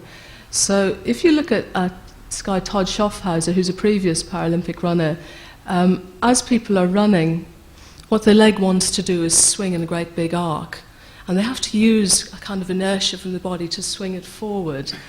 But Earl Connor here is amazing, because his 12.5-second time is okay. It's 25% slower than anybody else, but because of the fact that he's lost an ankle and a knee, it's an absolutely incredible time. So what are we doing about transfemoral amputees? Working from the needs of athletes taught us an awful lot about the swing characteristics of knees, and also the stability needs. So we designed the adaptive knee, and it's just come on the market in the last year. It's fully microprocessor controlled. And if you look on the inside, the control device that is a combined hydraulic and pneumatic device. So down here there's a pneumatic cylinder and there's a hydraulic cylinder there. And how it works is that during the stance phase, when the foot is on the ground, the hydraulic cylinder stops the knee from collapsing. And in swing phase, when you want the leg to swing at just the right speed, so that the leg walks naturally with you, the hydraulic cylinder controls that. But what's clever about it is the electronics. There's a set of force sensors based around the leg. There's some weight sensors, a goniometer, there's a timer. So the leg knows from the type of step that you're taking, whether you're on stairs or whether you're on a ramp or whether you're walking fast or walking slow, and it adjusts the speed to walk with you and the security to walk with you. What's important about this is that it means that you're not having to drive the prosthetic leg all day. It actually just walks with you. And what amputees come back to us and say is that walking at last for them has dropped out of the conscious level. They can just stop thinking about it because they know the leg's going to be there. Because once you're having to think about, oh, you know, is my leg going to go as fast as me here? Is it going to be under me when I get to the bottom of this step? Whatever. It's exhausting. And most amputees will tell you at the end of each day they're absolutely knackered because they've been walking along a leg along with them all day rather than the leg walking for them. So with this leg, what we have to do to customize it to individuals is there's a remote programmer. So you just go into a series of screens that show for standing. I mean, most people do need the leg to lock out in standing. Otherwise, if you're a surgeon or a shop assistant or something and standing all day, you don't want to be constantly having to make the leg stay straight. So this senses that you're standing and it goes into standing lock for security. It also gives you the amount of security you want on stairs or on ramps, and if you stumble. With stumble's an interesting one because we don't lock the knee when somebody goes to fall down. We sort of increase the resistance in the leg to give them time to just catch themselves. If you lock it, they tend to pitch over on the nose, and it's not very pleasant getting blood on your carpet. So we've gone for a different approach to that. Another thing with humans and speed is that the leg's capable of any amount of speed adjustments, but in the way of an automatic car, if your automatic car constantly changed gear, every time you had a slight increase or decrease in speed, it would constantly come into your conscious level again. So we've found that with artificial limbs, 5 speeds pretty much cover what most people use during the day, and there's enough slop within each level of the speed that it doesn't come into the consciousness. But we can't program 5 speeds on people, because if you say to somebody walk slowly, they'll walk slowly, but if you say can you walk sort of somewhere between slow and normal, they can't really do that. So we program slow speed, medium speed and fast speed, and then the computer in the knee works out in between speeds, so they end up with 5, and it's all good fun and very easy. It's difficult when you're programming a knee for somebody, or indeed if you're just setting it up in terms of how it should be aligned in space. It's pretty difficult to see it properly, because you either need an exceedingly long corridor where you can only see them from behind, or you've got to run alongside them, and if you're as fit as I am, they're usually in front, so it's just not worth trying. So what we do is we just use a lot of gait analysis, where there's a force plate set into the floor there, and we get them to walk over it, and then we can see the force vectors and how everything is operating and where everything is from the video. So we use quite a lot of gait analysis to just make sure that what we're doing is working. This one was a bit of fun. It was some development we got involved with, and it's all patented and everything. It's a J-foot, and this thing just works beautifully. On heel strike, the J here folds up a bit and gives you a really nice foot flat. And then as you move across the foot, the J then opens out this way, so that when it comes to toe off, you get some spring. But it only works in Delrin, so we could never move the prototype onto a real foot, because as soon as we started looking at materials that were strong enough to last for a year, it would get too stiff and it wouldn't work. So one thing with our industry is we're always having to pardon me, to look at the very cutting edge of materials technology. And we've heard that there's some work going on with flexible carbon fibre resin systems over in the Mojave Desert for some of the new aircraft that the US military is developing. So we'll probably start looking at some of that to make things like this. But really, in terms of designing for people, materials are always our limitation. You know, any new material that comes on the market, when we read about it, we immediately start trying to find ways of using it. And this is an example why. I mean, look at this guy. He's got a knee there, and it's got needle roller bearings, and it's got a hydraulic control unit that is manufactured to such high tolerances that it needs matched parts right through the manufacturing process. And look, he's on the sea. I mean, he's having fun, but by the time he comes out of there, that leg probably isn't going to work. So, you know, so we've decided we got fed up of designing for humans, and we've started designing for horses. Right.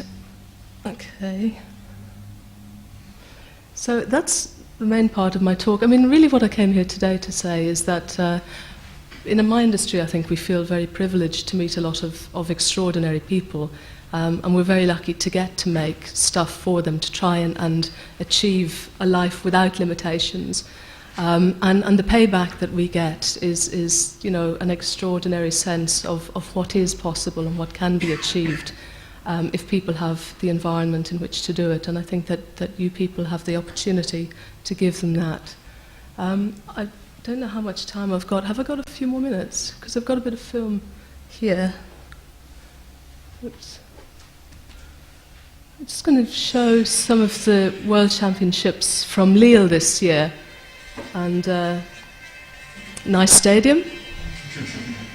Some nice pointy things there. I'm not very good at terminology to fit with you people. And there's some advertising from a company that's not even one I work for, but they're my friends, so I can show this video. The Paralympics is always great fun, because if you go along there, there's just people sitting around with legs in various stages of disrepair, because it's inevitable that as soon as people get to a fairly major championship, they smash everything you've given them. So when we turn up, we tend to turn up with toolkits the size of trucks. But it is great fun.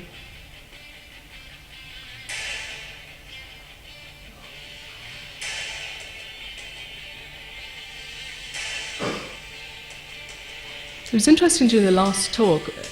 At work, we hardly ever use the word disability. I suppose because all of the people we deal with, they are so extraordinary and so extraordinarily fit that, you know, you're never really thinking about disability. It's about how are we going to get them to the end of that race in one piece, or how are we going to get them there first.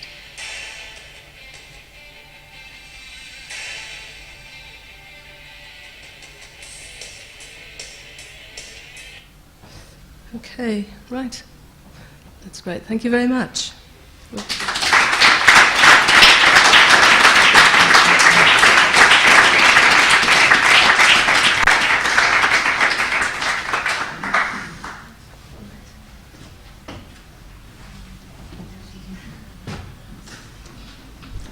Thank you, Ben. I think what we'd like to do now is take questions from the floor, but if I could ask all of the speakers if we could perhaps come, and all of you who are so far away, as we're a fairly intimate group, if you'd like to come a little closer, we can have answer your questions and perhaps a short discussion.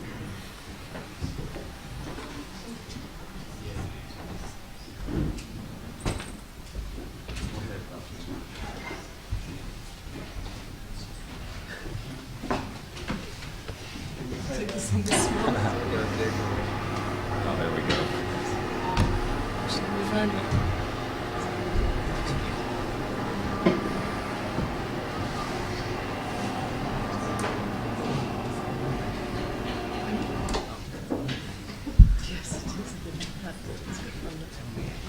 Michael, you look quite poised to ask something.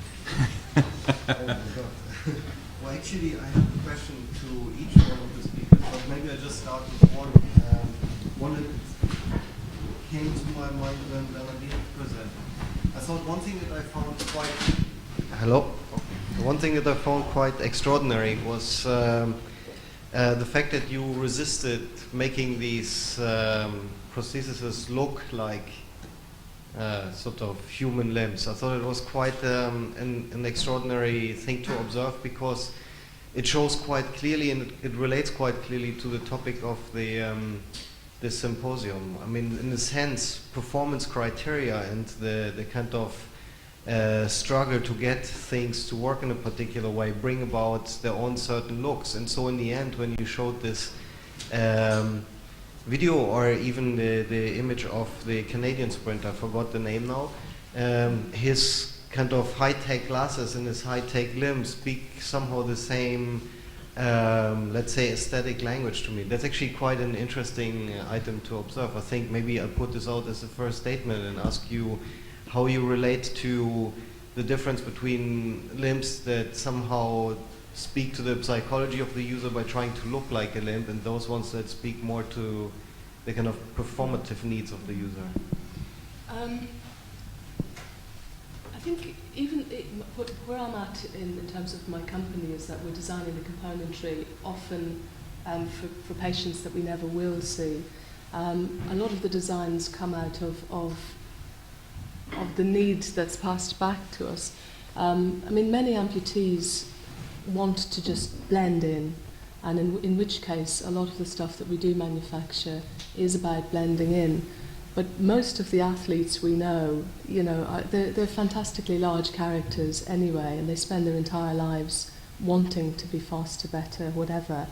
And I think that if you can make something that has an aesthetic of its own, and that, if you show somebody a cheetah sprint, they tend to go, wow.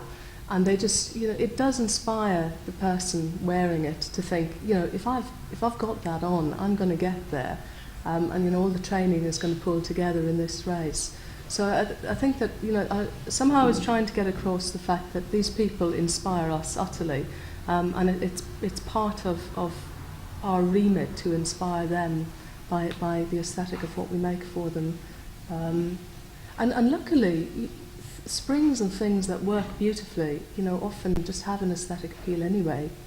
And I think that we're lucky in that. And some of the materials that we're now using, like carbon fibre resins, they allow you to use curves and things in a rather beautiful way.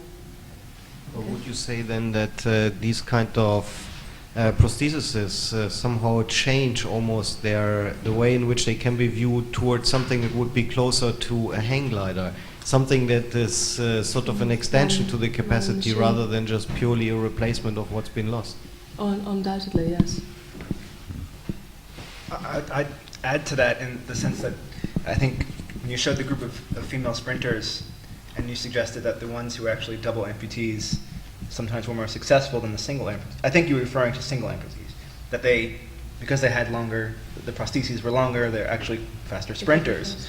And what I thought of at that point was, I actually didn't quite know who you were referring to them beating, other amputees or actual sprinters, because I think there's a possibility, quite frankly, that the Paralympic athletes might one day perform better than the regular Olympic athletes who are dealing with the average human body. I think that the potential is there for certain levels. I mean, obviously, if somebody has 2 above-knee amputations, it's probably always going to be impossible. I mean, we always hope, but certainly at some levels there is a possibility, and we definitely want to see it happen over the next few years, for sure. Well, all right. Well, this is first a comment for Ben. Your talk was quite touching, and first of all, I would like to say thank you for reminding me that I've got the whole aesthetic of my body, and I promise as soon as I finish here, I'm gonna go outside, run all down the street, and enjoy my whole body. Thank you very much. And my first question would go for Edward. You were actually talking about new values on sports and the immersion of this new extreme sports and the risk-taking culture. and in some way the creation of a superhuman body. So my question is, what's the role of architecture? What's the role of a design and architecture role in this new dimension of superhuman bodies? Well, that's an incredibly difficult question, actually. But first thing I would say is that distinguish between the superhuman, which I was actually trying to suggest these extreme athletes or oppose by something other, like the post-human. Because the superhuman, to me, is an extension of the sort of humanist discourse of the human as opposed to any kind of intrusion on the human body. What the role for architecture is, I don't know, really. I mean, it's my interest, and it's what attracted me to the topic to begin with, and why I was looking at sport as something that might be telling or insightful. The comment I referred to at the very end, and I don't know if many of you know about the doctor that I was referring to, it's a Dr. Warwick. He's a professor of cybernetics at one of the schools in London. I'm not actually sure which one. But he did actually have a computer chip spliced into his forearm that when he approached his office, through sheer mental energy, because you have electrical impulses in your brain that actually convey through your nerves, he was able to control this device to open doors, to turn his computer on, to turn lights on. Now, how that translates into design criteria, that's the question. I mean, that's what I'm trying to get at is important, and the implications are important. But I don't know how to convey that into a formal. Okay. There is another side to that, which I was wanting to refer both to you and to Michael's talk, is that the change in the nature of the machine. That since 1948, I think with Alan Turing's paper on morphogenesis, designers of machines and now designers of materials, because people design materials, use biological concepts for not only just as a matter of inspiration, which maybe had been a kind of 19th century attitude, but for a detailed engineering analysis. Many of the materials that Bernardine talked about have come from a materials industry that see materials more or less as organisms. In architectural terms, then, the processes of design are becoming increasingly aligned with biological or organic thinking, natural thinking. And we start to see, even on huge artifacts like Stadia, multifunctional requirements, not yet, they're not yet living buildings, but certainly we're quite used to, and we think it's quite ordinary that we demand that things go up and down and roofs open and things can go so forth. So that in itself is a fantastic change from the 19th century concept of a mechanism, that things integrate more than one function. We see on a much smaller scale, in terms of environmental engineering, very active concepts of active facades that breathe, that researchers at Reading and places like that, at the Biomimetic Centre, trying to develop self-repairing concretes. So that, in a way, technology itself has undergone a profound revision from 1948 onwards. So this is a kind of convergence that's happening, that's being driven from both sides, conceptually and theoretically. And architects are sort of positioned in between this. So the material technologies and their theoretical concepts are both converging to a kind of reformulation or a blurring of the boundaries between machine and humans and artifacts. And I think, within your generation, such a distinction will be meaningless. People won't talk anymore, about there being a boundary between them. And I think why I deliberately avoided saying very much about architecture, because I wasn't going to propose some kind of formal parallel to these kinds of developments. And what I was more interested in talking about was tracing a certain attitude. For instance, Michael, you asked about the decision to design prostheses that don't imitate the actual human body. And early prostheses, mid-19th century, the development of prostheses were quite retarded over the years, because the primary motivation was to make a limb look like a limb. And it was only until, like the cheetah parallel that you used, that began to look at something other than just developing what the human body is supposed to be and look towards, whether it's the machine, whether it's an animal, other ways of conceiving what movement might be like. And so it's that kind of attitude that we're not wary of the integration, we're not wary of looking elsewhere besides the ideal human figure for methods of movement and things like this. So it's an attitude that I really wanted to. Could I make a suggestion that would help to instigate the conversation across the scales, the very large scale of the stadium and maybe the small scale of the limb?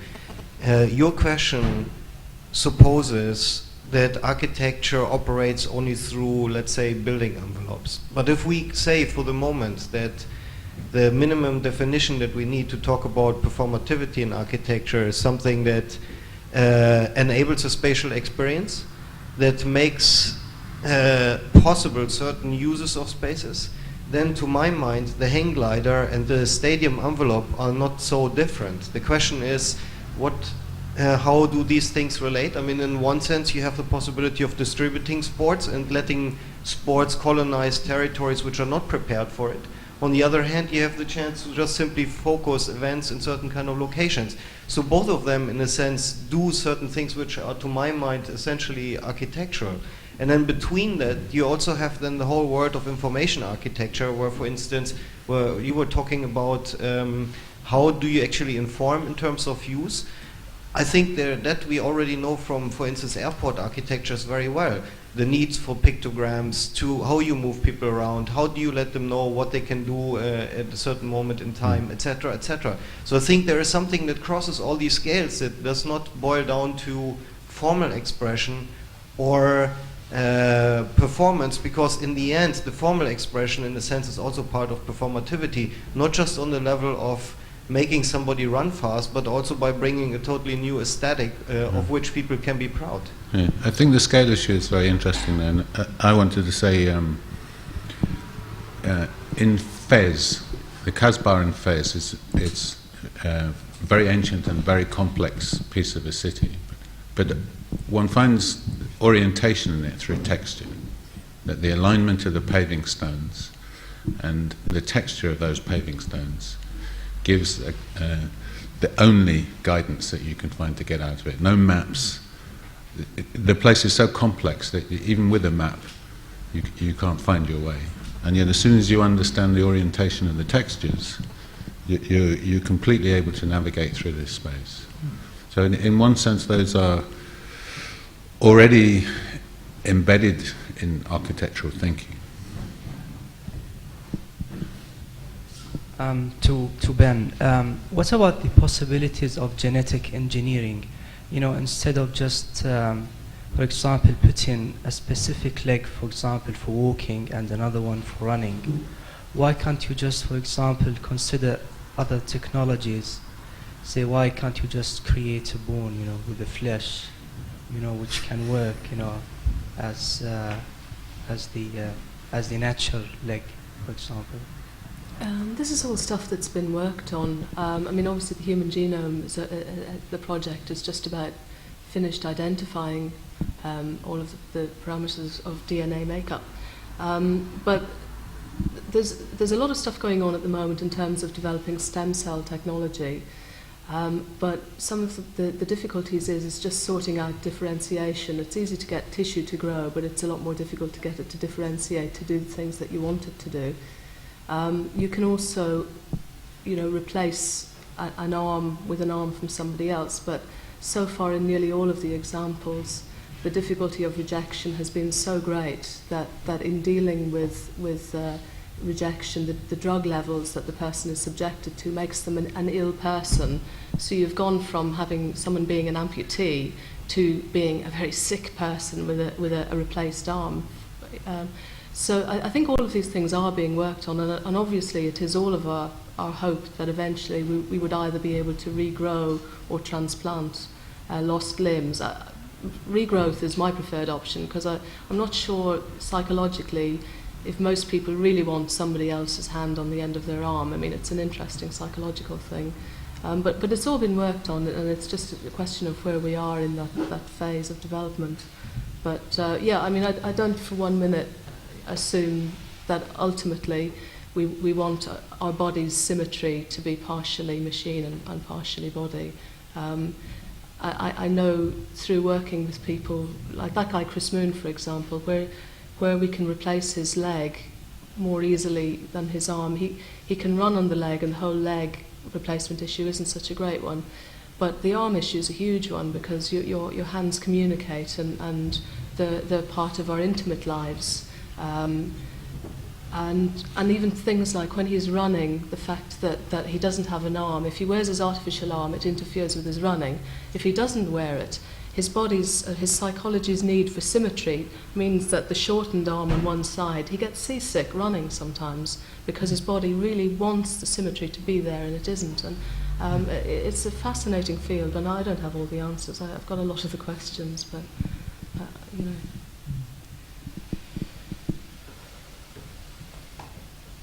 Any other questions? All right, I'd like to thank our 4 speakers.